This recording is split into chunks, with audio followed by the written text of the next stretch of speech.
I'm Susan Kuhlman. I'm the CFO of U.S. Master Swimming, and we're located in Sarasota, Florida, and we're a national membership organization.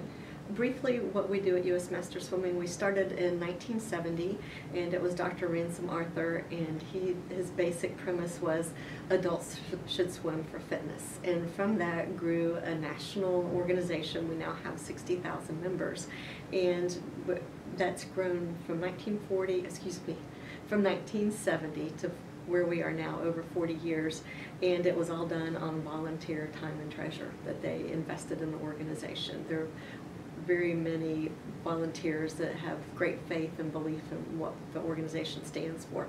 In 2008, 2009, the decision was made to start a national office, and when that was done, then it took the organization on a different track, and they now have the ability to grow in a way that they didn't before. We were limited by the amount of time that volunteers had to put into the organization, but now we have a national staff, we have an executive director, and so we have a new partnership between the volunteer management and the national staff, paid staff, so that we're able to go into new directions, but never losing sight of the fact that our main goal is to encourage adults to swim.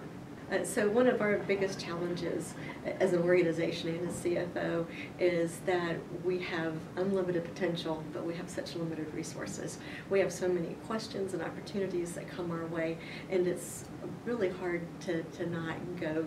We're so positive, and we are growing, so we know we've got that potential, and we want to go after a lot of these opportunities, but we have to be very careful that since we do have a small staff and we're volunteer based, that we don't overextend ourselves. So I would say one of our biggest challenges is to look at the opportunities that are available and then trying to steer in the right direction. And we do have a strategic plan, which is great. It helps in a lot of ways. We had at our annual meeting in 2011, we had our House of Delegates adopt a business plan, our business strategy, which is very helpful for the staff because we know we have our different pillars and what we need to do in order to accomplish encouraging adults to swim. So everything we do needs to go towards that end, and we have to keep that in mind at all times. When we first started with the Swimming Saves Lives, there were so many options of what the programs could be for.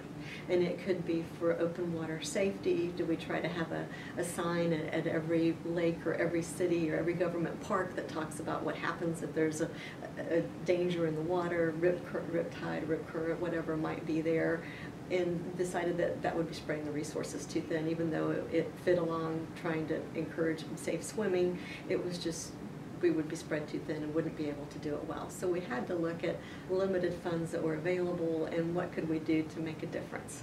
And this is one area where we really could make a difference would be in the adult learn to swim arena. And the reason that we felt so strongly about that was because we have such a great volunteer base, and that our master swim clubs can work with the communities and put this together so that we can teach adults to swim. And then after they learn how to swim, then they would have a resource to go back to continue swimming if they chose to do that.